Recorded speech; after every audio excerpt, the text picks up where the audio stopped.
Hello, everyone. Welcome to the investNEXT podcast around M&A, but especially investment. It gives me a lot of privilege to present this. This is going to be quite informal, by the way. So if you want to ask, if you disagree, if you want to swear, this is a closed window.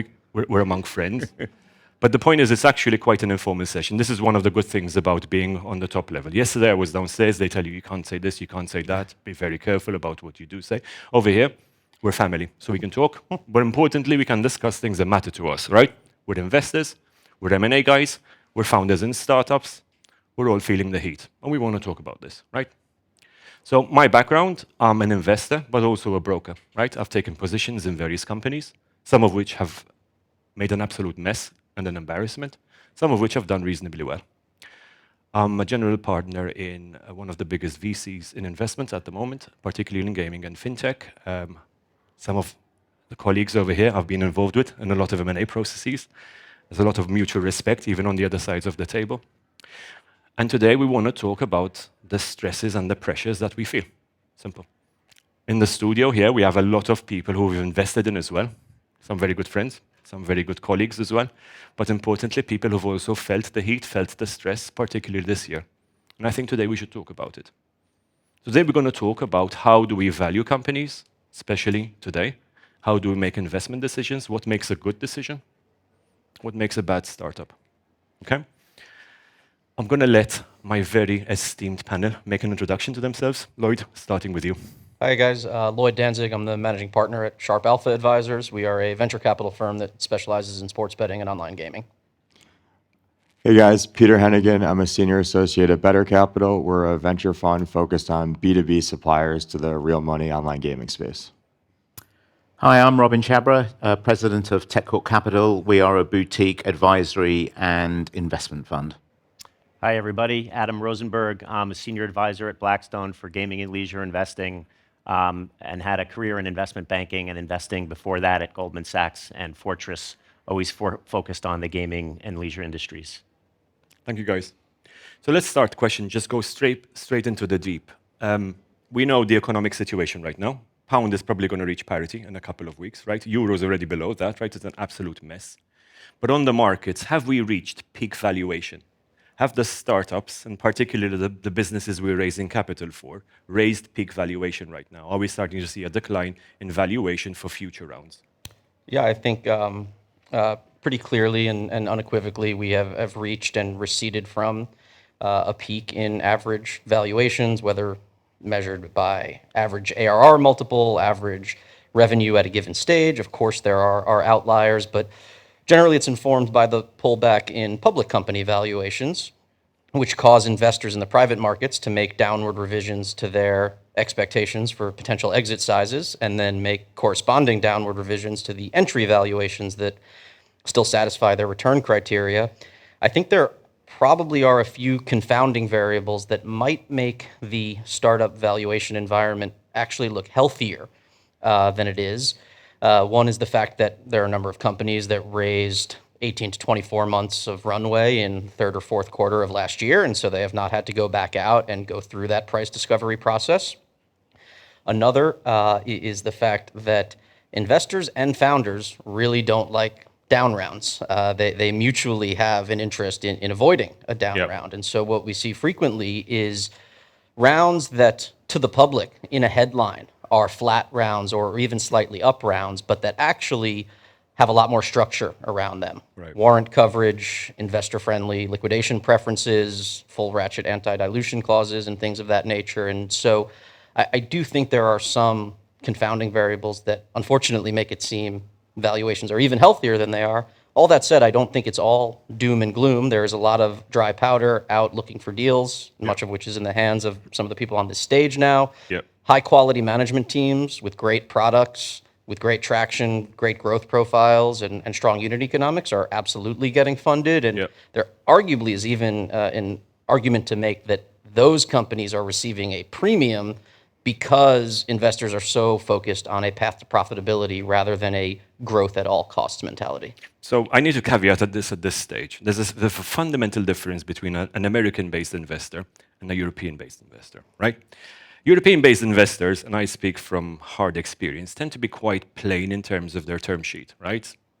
One cap table, one class of shares, very limited liabilities on the raise. So your valuation is more based on what you've done in the past, with very little classes and exceptions.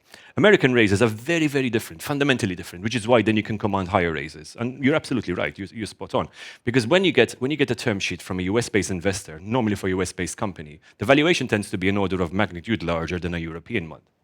But, and a big but, there tends to be a lot of caveats for you to get there. For the first thing, and you're absolutely spot on, you need to load your balance sheet with a lot of debt. So you're less chasing the profit and the bottom line, but you're more chasing the top line and who you're going to acquire in the process. And key to all of that actually is the management team, right? Am I correct in that? Sure. So Peter, you've been with me on the sparring side, right? On the buy side of some of my investments. What's your perspective on valuation? Yeah, so I was going to agree with a lot of what Lloyd said. I think that as far as peaks, we definitely reached a peak last year. I think that one unique thing about the gaming industry is that, especially again as a US-based investor, we have additional states legalizing sports betting consistently with the pipeline of additional states that at some point are likely to legalize iGaming. So those are very strong tailwinds when you're investing into a market that is naturally growing based off, unlike Europe, the US has legal tailwinds as opposed to headwinds right now.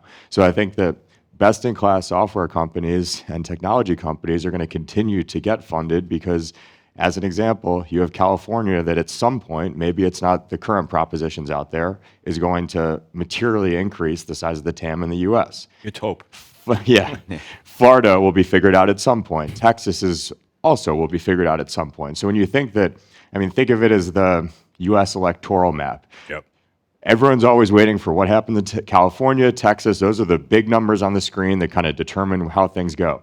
Those are the three largest states that haven't legalized yet. New York has not legalized iGaming. So I think that from a valuation perspective, there is a optimism in the US around this industry that may not exist to broader tech, e-commerce, SaaS businesses that don't have those same tailwinds. So I think that that's one thing that we've continued to see is that companies are continuing to grow. They haven't pulled back this year. If any company operating in US online sports betting is probably doing better now than they were last year. They didn't have New York last year. Good point. So I think that as you continue to see strong fundamentals, there has been a reset in valuations where last year founders were showing up and naming terms and VCs they were asking how high they had to jump essentially.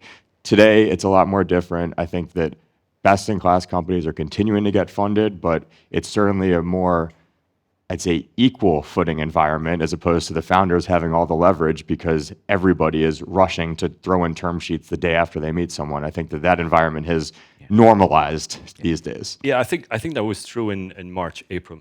We used to have ridiculous term sheets coming our way, especially in crypto, right? Stupid stuff, right? Stuff I can't even mention legally. It's just, I mean, to the point where we were saying the madness has to stop. And then it stopped very quickly, right? The problem is it pulled a lot of the real capital markets with it as well.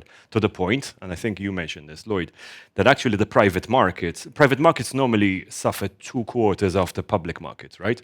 So if an Entain, if a DraftKings, right, is suffering now, expect a private valuation to suffer about 3 to 6 months after that. And that's a problem, right? Because if you're raising capital, right? What a selfish VC like myself will do is I'll say, actually, let's hang on a bit, right? Let's just wait. Let's just wait a quarter. See how these guys hand out. Because probably a term sheet, I can give it for half the valuation it was right now. And that's a problem because one of the biggest challenges that startups need is capital. And they need capital straight away. And that will affect the markets.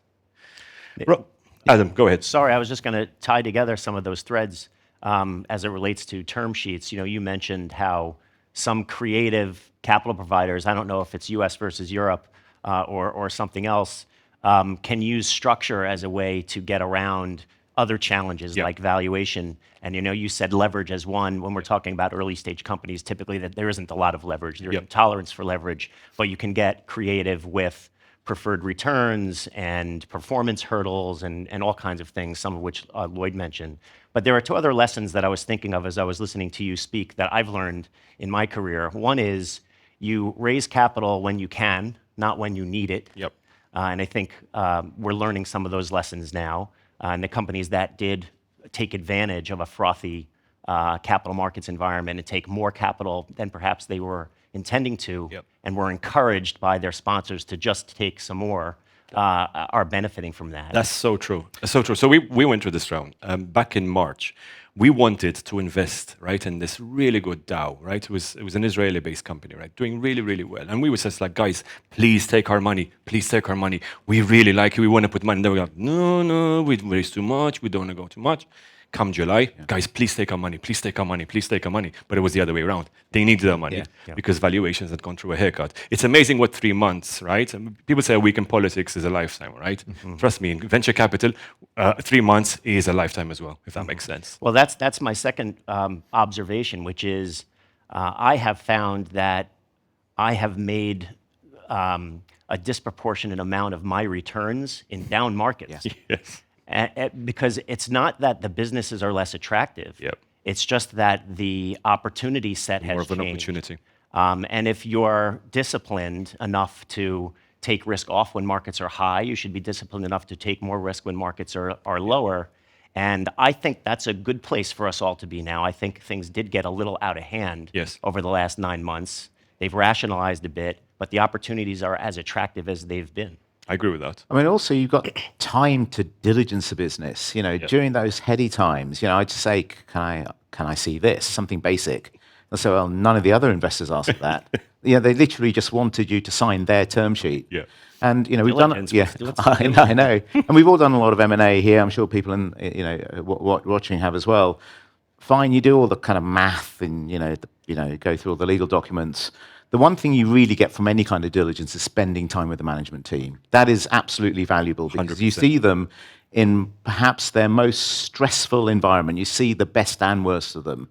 Yep. And so actually the fact that, you know, it isn't as frenetic, you actually get, because with startups, you're backing people. You really are backing people. Yep. And, you know, if you can have multiple meetings with them in different settings Yep. and have a bit of tension, you know, let's throw a curveball into the term sheet just to see how they react. Yep. Because actually it's going to get a lot tougher, as, you know, in the real world when they're managing their businesses. Yeah. But going back to the valuation thing, I mean, I've got nothing more to add on what my colleagues here have said. But, you know, we just need to get returns for investors. It doesn't have to just come from venture investments, although you do that because the returns are potentially higher, the risks are higher. But now, if you look into the public markets, I think public markets, if you take a really kind of long-term view, are really cheap. Yeah. And there you've got a liquid stock, and Yep. you'd pay a premium for that.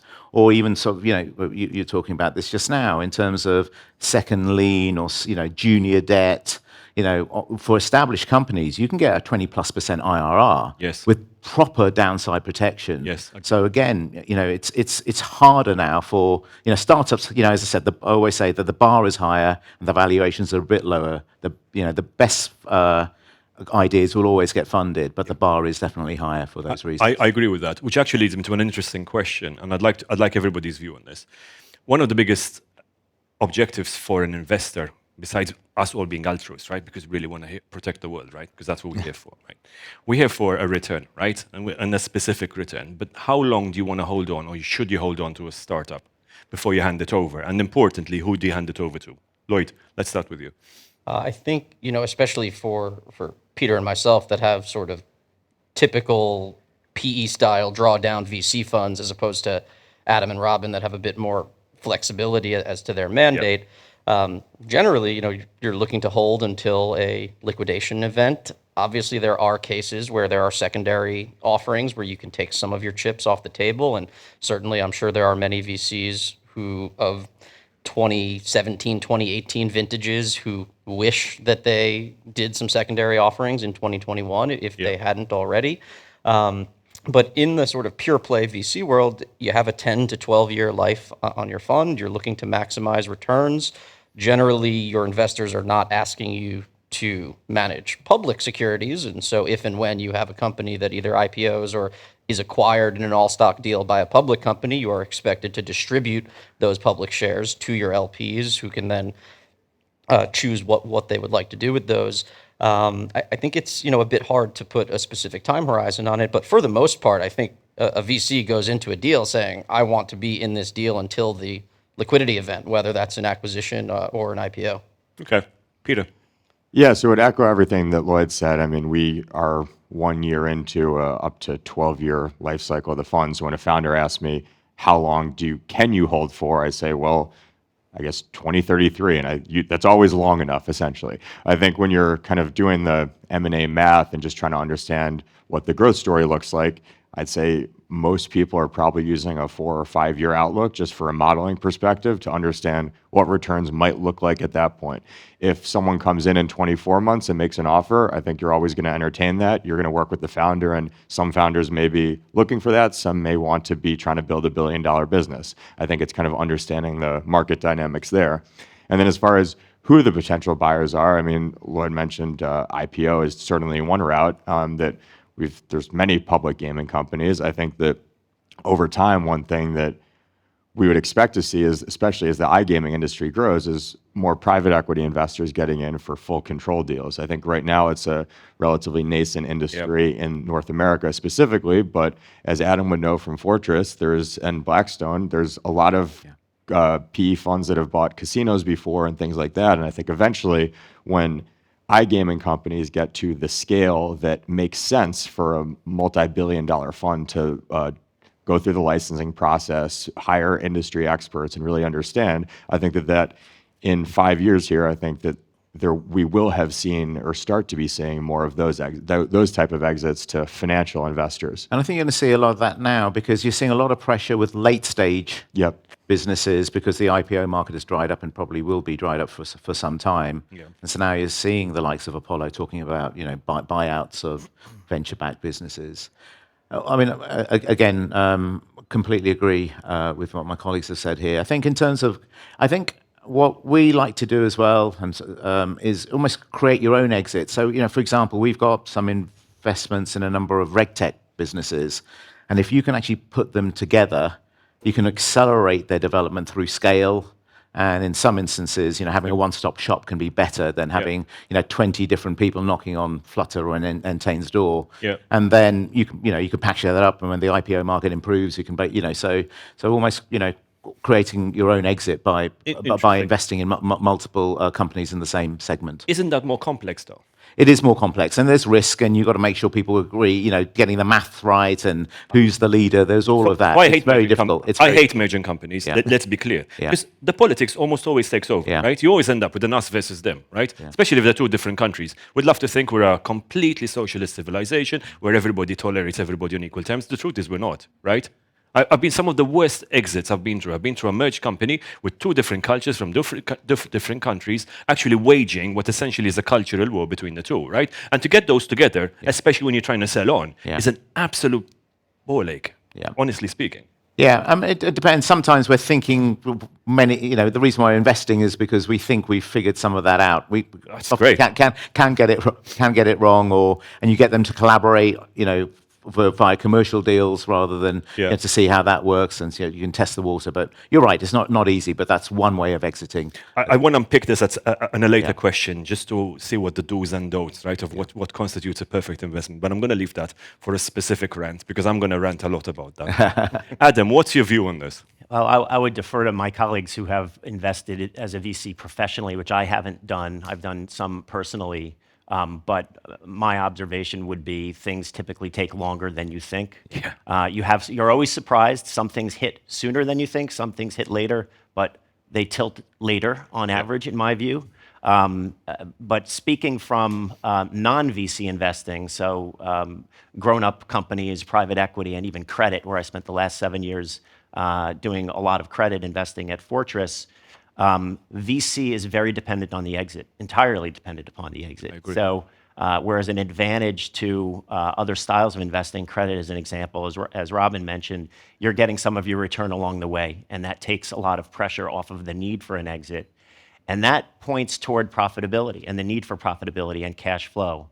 And again, a lot of these businesses aren't there yet. It doesn't mean they won't attract capital. It doesn't mean they don't have great lifetime stories. They do. But as places like Blackstone, which is a gigantic institution, nearing $1 trillion USD of capital under management, sometime this year probably will surpass that amount. Paradoxically, it pushes you in two directions. On the one hand, you want to put more capital to work in each deal, so that pushes you away from early stage companies. But on the other hand, you have to look at everything, and you create new businesses, and you bring in new expertise to help you find the pebbles and the sand in addition to the boulders. Yep.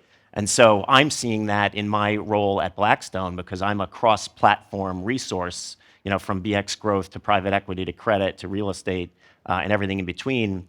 And that makes it kind of fun because if there's a good idea, it should fit somewhere within Blackstone or we're missing it. Yes. Right. Makes sense. It doesn't really answer your question, but I'm really not an expert to answer your question. It does to a point. Look, selfishly as a VC, we all want to sell to the Americans. Let's be honest about it. What does that mean? We get a really good business, probably of European or Asian origin, so a low valuation, right? We put a lot of IP into it. We grow it, we nurture it, right?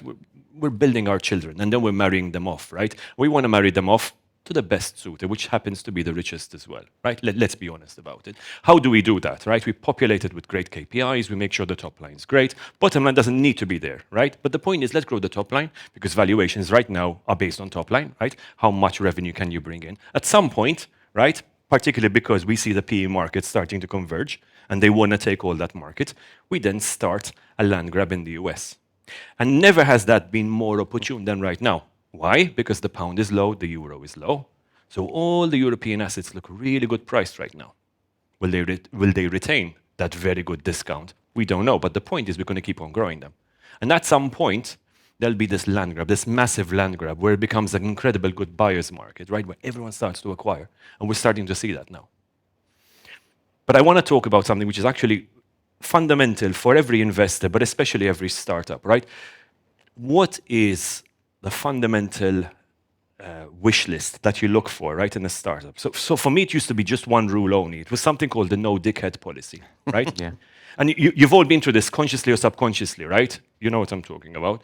When you jump on a call with somebody, right, and that somebody goes, you're disrespecting me, you're wasting my time, right? I need to be on 1,000 other calls with 1,000 other investors. And he could be the next Elon Musk, but you go like, bye, sayonara. I don't want people who are high maintenance, high baggage, but even worse, they think that they are the next big thing. What you want, and we have some great people in this room who I'm very thankful to have invested in, are really humble people with a great idea, but keeping it low key. Because these people will actually work with you in a storm, and I'm really happy to have been involved with this. But I want to get your perspectives, guys. Lloyd, what do you look for in a startup? To your point about that policy, Mark Andreessen likes to joke that the average VC founder relationship lasts longer than the average marriage in the US these days, and so that it is a particularly important policy. Perhaps that's more of a commentary on the state of romantic relationships in the US than Probably both. startups, but whatever the both. case may be. I think a lot of us look for, in some ways, a lot of the same things. Compelling team with relevant background experience, Right. with an incredible solution to an important problem that is highly monetizable at scale. My favorite, or at least one of my favorite features of founders is thoughtfulness, clarity and robustness of thoughtfulness, clarity of their vision. To use a Paul Graham phrase, I love founders that are relentlessly resourceful. If I had to choose sort of one rule or one heuristic, I like to ask myself, is this a founder in whom I would want to own a share of their future earnings regardless of what they were building? And are they someone that inspires me so much that I almost want to quit what I'm doing as an investor and go work for them instead? That's awesome. And it's it is. important because, especially at the early stage, if you're going to be a successful founder, you're going to need to sell and inspire a lot of people, key hires and employees, future investors, customers, clients, regulators, et cetera. And so really looking at the founder and the management team and sort of doing that test. Is this someone that I wish I could work for? And is this someone in whom I would want to own a stake of their future earnings regardless of what they were building? I find those to be really helpful questions to ask myself to distill a lot of the more complex quantitative and qualitative aspects of a deal. So I have a story about this, and nothing to do with this panel, but one of the previous private equity companies I was invested in. He was telling me this story. He was based in Palo Alto. He was telling me at the end of the 90s, right? He was looking to invest in capital, and he went to this small startup. He sat down, right, and he was talking to these guys. This guy walks in, right, end of the 90s, right? So beanie hat, right, dreadlocks, sitting down, just chewing gum, and he didn't impress this VC guy at all. When he left, right, and then they didn't invest in this guy. And when they left, this guy was telling me, he works now in Facebook, he's their acquisition guy. He said, that was Sergey Brin, right? And I should have said at the time, we want a fucking piece of your company, please employ us, we want to work with you, right? But it goes to show you that if the founder of that business actually makes you want to leave your job and go and work for him, then there's probably something good in that. Even if they haven't necessarily figured out the problem today, they'll figure out the problem tomorrow and you'll follow them. Peter, what's your perspective? Yeah, so you just used the word I was going to discuss is the problem. I think that a startup, first of all, needs to have a reason for existing, and especially since we're focused on B2B suppliers, they have to be solving a problem for operators. I think that especially last year, and sports betting has been legal in the US, you see people coming and they're inventing some reason for a startup to exist with some idea that a lot of people in this room would probably say, well, maybe that's cool, but is that really a business? So I think that people who have a clear vision of the problem they're solving and the reason for solving that problem, and that it's a big enough problem that people are going to pay for it, I think is kind of at the highest level, one of the things more qualitative that you're looking for. I think quantitatively, the main thing that we're focused on is B2B investors who are at the early stage. We're not looking for companies that are profitable today, because otherwise they would be less interested in taking our money, but companies that are structurally profitable. And that's one of the reasons we're focused on B2B suppliers, is that a company that the unit economics makes sense, and the reason that you're burning money now is to grow faster, I think is over time, that math is going to work out in your favor. I get that. And then everything that Lloyd said about the team, I think, is that that's the person you're going to be working very closely with over time. You want to be active in supporting them, and somebody who your face should light up to a degree when they email you or they text you or they WhatsApp you, as opposed to being like, oh no, I don't want to deal with that person again. We're lucky enough that we have not invested in any founders like that, but you certainly, you hear horror stories, and touch wood that we never have to deal with those. So we've established the people are important, right? Robin, you've invested in some really successful startups. What else? So just to build on something just said there by Peter, I think typically the first page is, this is the problem we need to solve. And actually in most instances, it's kind of obvious how you solve it, like 3 or 4 years out. But what I'd like to see is what the first 2 or 3 steps. Yeah, because quite often they can't answer that. They know, so, in generic terms what the solution is, but then lots of people can figure that out, if you spend long enough in an industry. But the other thing is the number of pitches I've received where it's been difficult to figure out how the startup actually makes money. What is their business model? Who are their customers? And it'd be quite complex sometimes, quite layered. And then how are they going to incentivize the customer to use their product? What is the value they're going to create for their customer? What share of that value can they take for themselves? If they're doing something disruptive, there's obviously a lot of incumbents there who are going to protect their position. How are they going to respond? Quite obvious questions, but very few people I meet can answer those really crisply. And it isn't just for my benefit. They've got to sell that to all the other stakeholders, their employees, suppliers, obviously the customers, maybe regulators. And going back to your point, I think the communication of that is absolutely vital. But they've really got to think it through. Some people just think about the product and they think, build it and they will come.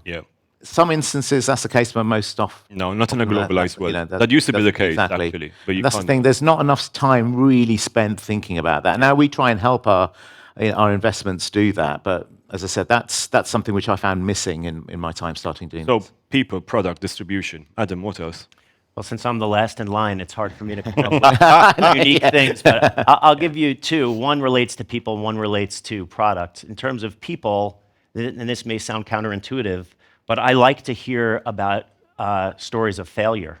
If somebody hasn't faced failure, they haven't learned some very important lessons on how to deal with difficulty. And when you're dealing with startup capital and the VC world, I think it's important to make sure the person has been fire tested in certain ways. That's such a big difference between Europe and America, and you're right, by the way. You embrace failure. You should embrace failure. That's right, It's a really important point, because we actually don't invest in startups that haven't failed once or twice before. Because one of the biggest things, right, and this is more of a humanity thing about us being hunter-gatherers, right? When you taste a taste of failure, you don't want to taste that again, right? Honestly, you don't want to taste that again, especially if you're a founder having to live from hand to mouth. Your wife whacks you around the head saying, go get a decent job, as opposed to doing a startup, right? And if you do that properly, my God, you do have a good, successful business. If that makes sense. So yeah, I fundamentally agree with On that. top of that, I think there's also, and maybe this is also a bit of an American notion, but it's that if you're not failing or have not failed, you must not be ambitious enough or trying something that is hard enough and audacious enough to really cause an outsized outcome. look- I think that combined with your point is the appeal of failure. Not recklessness, but Sure. testing boundaries, testing limits that get you to a place where you realize you've gone too far. It's important. It's a good thing. And look, on this side of the fence, it's easy for European valuations to lambast American valuations, saying, oh yeah, you're all based on forward earnings as opposed to backward earnings. You're all about the failure and embrace failure and move on. Truth of the matter is, actually, you go through an incubation process. An incubation process that is iterative. You fail, you fail, you fail, you analyze your failures, you do a retrospective, and you grow. Europeans don't do that. We're more versed in risk. It's a poker strategy when you think about it. The way you win poker is not by defending your hand. It's actually by aggressively continuing to improve your hand until you realize why you failed, right? That's the American way, not the European way, right? And you only learn that when you successively do venture capital. We can spend the whole week talking about this shit, by the way, because it really is technical. So I'll add one more thought about product, which is, and I'll give two examples. When I was an investment banker, the U.S. had not yet become completely saturated with casinos as it is today, and there were new markets opening and new projects being built, and it was hard to pick who was going to win from the operator's perspective. Right. But no matter which operator won, IGT would place 40% of the machines, Bally would place 20% of the machines, and on and on and on. So I call this the toll taker model. There are companies who will take a toll no matter who the operations winner is. And those are businesses that are generally recurring revenue models, which I also like. And in the modern era of gaming, I would give GeoComply as an example, right?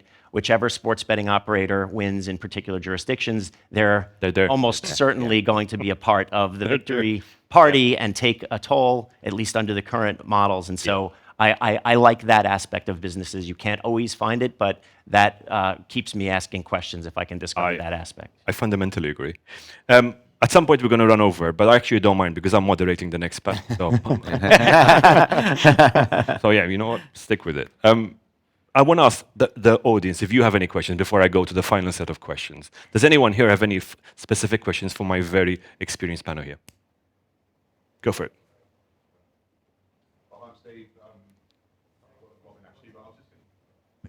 I was just going to say, what do you think is unique about regulated markets with regard to investment decisions? So I hate regulated markets. I think they're incredibly onerous, but I'm sure everybody else disagrees with me on that, particularly because they mostly come from regulated markets. Lloyd, what do you think? Regulated markets create a lot of challenges that have this duality where a barrier to entry then becomes a barrier to competition once you have overcome it. And those create a lot of interesting nuances. Robin mentioned that they've been focusing on some reg tech focused companies, and I know a couple of them that are absolutely fantastic. And of course, those almost by definition would Like GeoComply, you mean? Those kind of companies. almost by definition would not exist if there was not significant regulation. I think that as an investor who is well versed in the regulation and willing to take some of the risk that comes with investing in an overregulated industry, investors can gain something of a competitive advantage by specializing in a space and having a better line of sight into what companies will and will not fit into the current and future regulatory landscape. Of course, it is quite frustrating. There is immense regulatory burden that sucks cash off almost every company's balance sheet. But I do think there are ways that can be twisted into an advantage for a hyper-specialized investor that has the right risk appetite. Peter? Yeah, I would say that generally regulation creates more opportunities if you understand them and are able to act within them. I think that GeoComply is a great example where they had a de facto monopoly on geolocation market, and company we had invested in recently called XPoint now is live in New Jersey, and there's only 2 of them. You have to go somewhere, and I think that those are interesting market structures.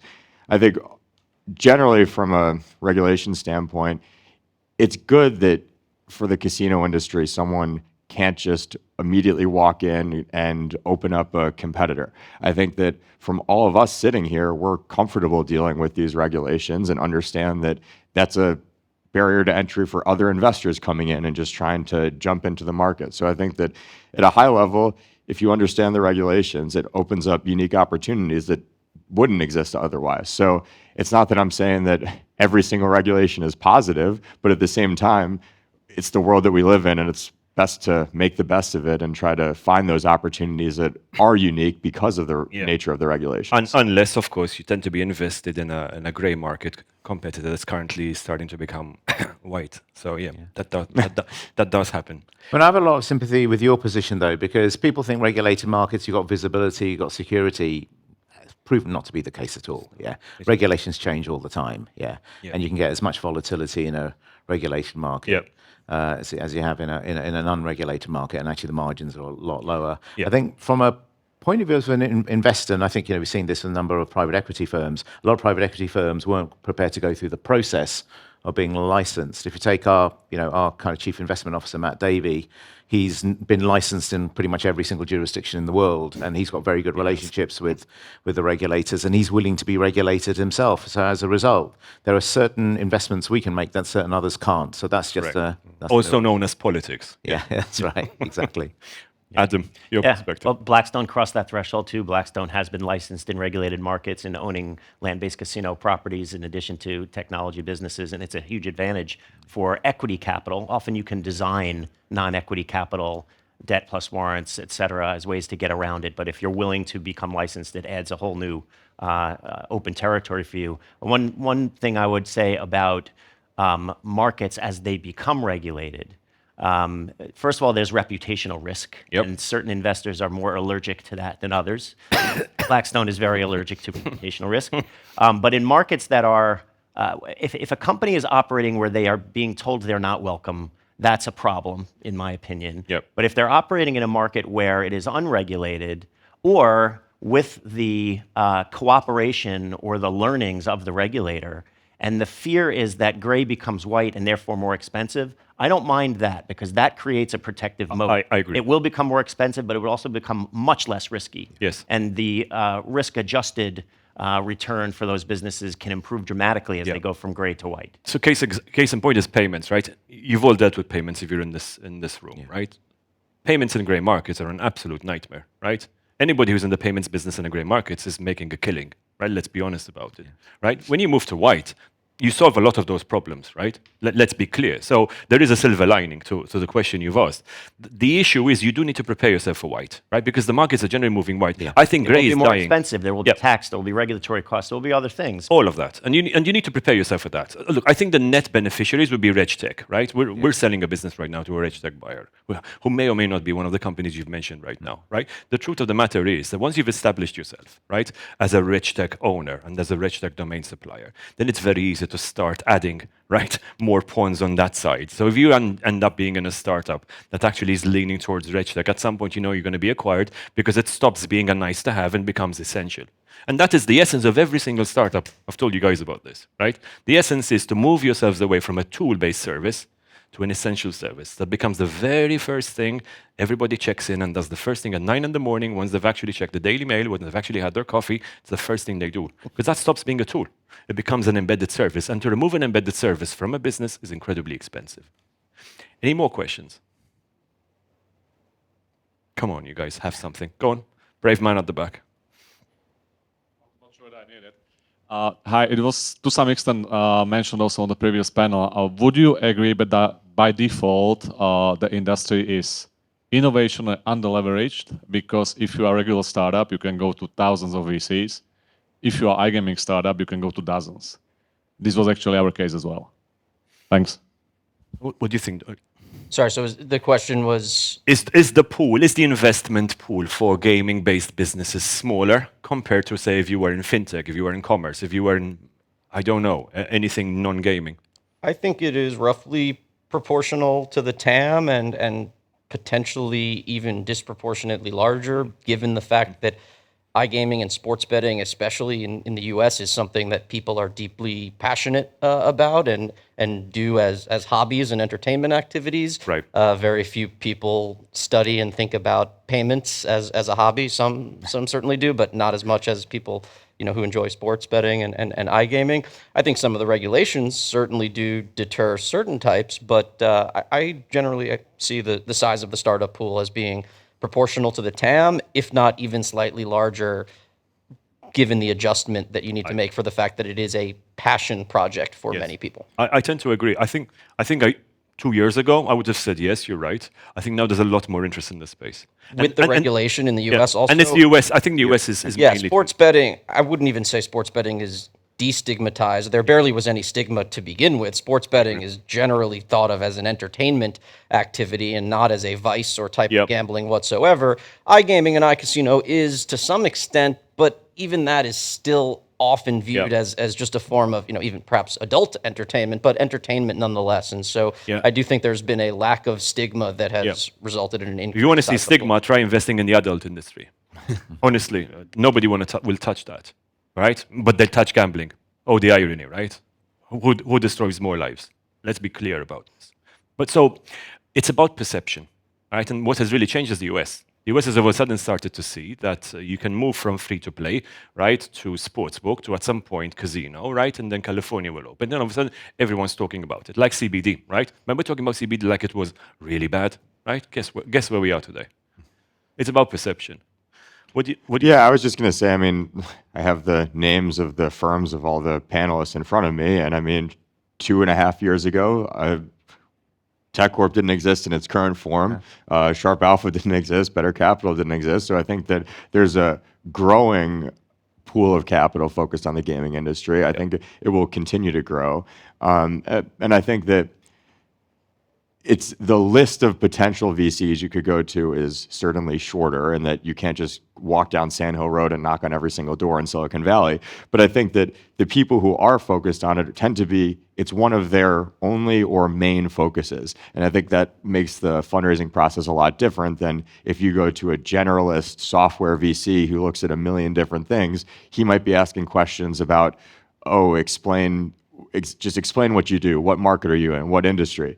If you're a gaming company and you are talking to anybody on this stage right now, we probably have a general idea of what you do, what the market is like, and want to understand about your product, as opposed to, we always say, you could skip the commercial about the industry. We're just as aligned with you that gaming is growing and online gaming is growing. So skip the first 5 pages that you might have to show to a generalist VC. So I think that there are a lot of specialists, including my fellow panelists here, who are continuing to actively deploy capital into the space. When I'm short on time, I frequently say exactly what Peter just said. I tell people, skip these first 10 slides where you're telling me how big the sports betting industry is going to be, and just get to what you do. I don't really need to be sold on that part. And I find that founders who hear that, they just breathe this sigh of relief, and they say, oh my God, the last 10 calls I had with industry agnostic investors, I spent 29 out of the 30 minutes just trying to explain to them what's happening in sports betting in the first place. I agree. I also think that gaming VCs and gaming Ps tend to be more hands-on, right? They actually tend to be more active management, and you actually need to do that. Let's be clear. There's no industry that actually needs more active management than gaming at the moment, particularly because of regulation, right? There's a lot of gaming companies that think they're white, but they're not, right? So the whole transition needs to be helped. So that's actually a very important point. Thankfully, there's a lot of VCs out there and a lot of money that's active. I want to talk about the next 12 months now. Robin, what do you think we're going to see in terms of investments? Do you think we're going to see a wave going up? Do you think we're going to see stagflation? Do you actually think the market will recede? In terms of investment in our sector, I think I'm a bit more optimistic because, as was said earlier, not just the US, and I know people in the US only think the world comprises the US, but actually there are other countries in the world. And Canada. Yeah, exactly. That's right. Yeah, I thought you thought there were second-rate Americans. Yeah, that's right. But look, for example, Brazil, the numbers coming out of Brazil are just phenomenal. Phenomenal. And unlike operators in the US, you make money. You know, you actually generate this thing called cash, and so. But Brazil is lucrative. Exactly, incredibly lucrative. And then Peru, a smaller TAM, of course, but they've come up some very, very helpful regulations. Yep. Chile will come. So there's Latin America. There is Canada, not for the faint-hearted, but Africa is booming. And then just even looking at the mature territories, when I go back to 2008, and the big markets were Sweden and the UK, and their online penetration was around 25%. And I'm sure the slowdown would have had some impact, but you couldn't have told that from looking at the numbers. And actually, the online penetration in a lot of territories, say outside Sweden and the UK, is around 25% today. So I do think there's just embedded growth. That channel shift is happening. So from my perspective, I think there is many good opportunities, probably than there were before. But now, because the pace of deployment and the competition is lower from my perspective, from a deployer of capital, you can just make better decisions. The opportunities are there, but you've got time to do better deals. Yeah, I think so I'm feeling very positive. Adam, what do you think?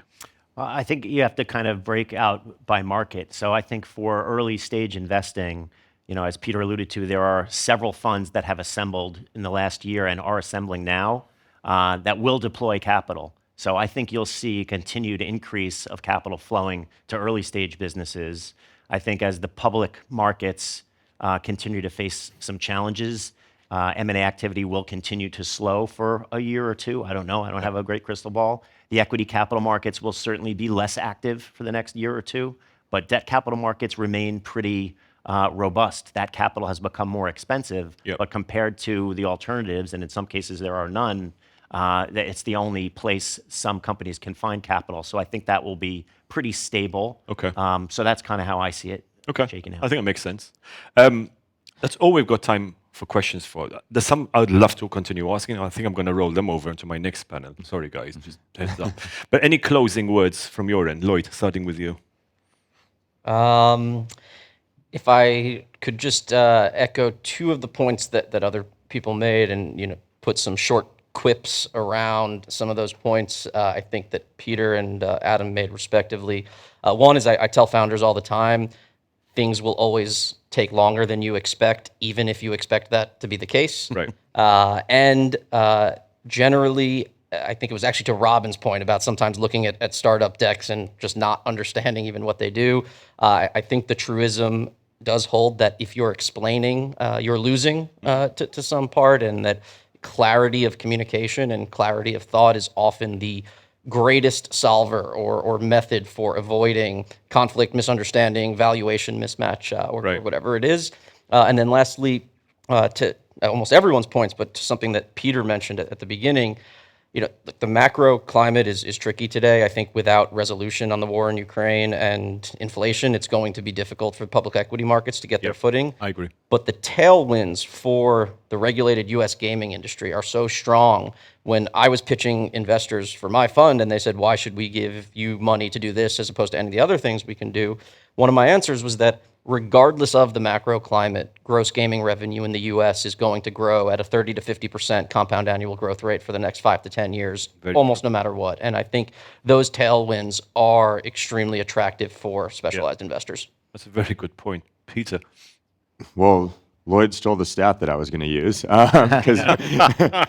But I was just going to very much echo that and say that I think it's an exciting time for the industry in the U.S., and I think that it's an exciting time for startups in the industry as there's continued opportunity, and the larger that the operator GGR grows and the TAM grows, the more opportunities there are for innovation on the startup side. Yeah. And I think that a lot of the innovation is going to come not from necessarily within operators, because they're focused on their day-to-day lives of running an operator. It's very different than running, trying to think of and build new technologies. Yep. So I think that we just say that we continue to be very excited to be investing in the suppliers of the sector, because I think that's where innovation tends to come from rather than from within the operators. And I think that those opportunities over the next 12 months are going to continue to be there. Robin? No, I'd agree with all of that. But just a few things. Take cash when you can. I think that's people who did that are really very wise. They did that. A couple of things I don't like in decks. Yeah, if I got a 1% market share of this TAM, you're going to be really rich. Yeah, I don't want to see that. Well, it's never 1%. Yeah, Sorry to interrupt yeah, on that, yeah. but one other thing: how do investors value companies? It's when the terms are on the back page of the deck, Yeah. and then you're like, "Well, no, we don't have an investor. These are just what I think we're valued at." Yeah. To me, that's Yeah. how do investors value companies is the name of the panel, as opposed to how do companies value themselves? Because those answers are very different. Yeah, Exactly. which was the case at the beginning of this year. Companies used to go, yeah, I think I'm worth 50 million, Yeah, right? exactly. And I don't have a product, Yeah. right? But we'll get there. But trust me on that. That's what I was going to say. Exactly that. So number one, all I need to do is get 1%. You'll never get 1%. You're going to get zero if that's how you think, right? Then yeah, I've got no product, but I think my valuation is 15, 20 million. Yep. And the other one is I've got a first mover advantage. And then the number of times you go a simple Google search, and there's like pages and pages of people selling the same thing. So just Yep. be careful what how you think about how you present your business. Very I true. was telling Peter last night about a company that told me they had no competitors, and there was a VC-backed, well-established business that had word for word the same motto as they did. The tagline on the front page of their pitch deck they hadn't even Googled yet. Yeah. And Do your research. It's simple. Yes. I mean, Yeah. we're in the Google age. Adam, what are your thoughts? Well, I guess as a message for new companies, I would say what I say to my children, which is take some risk, but be aware of your surroundings. Yeah, very true. I like that. It's really Very true. And on that note, we will conclude here. So what have we learned today, right? It may be rough out there, but there's a lot of opportunity in investing. But you have to be humble. Be humble. Don't overvalue your product. Make sure you're relatable to your investors, right? Make sure you're basing yourself on what the market would think you are. And listen to your investors. Your investors are there to help you grow. They'll take some money off the table themselves, but they'll help you grow, okay? That's all we have for today. Really thank you for joining. I have another panel after this. So if you want, just go, refresh yourselves, 5-minute toilet break, come back, and we'll do this all over again. Okay? Thank you. Awesome. Good job. Cheers.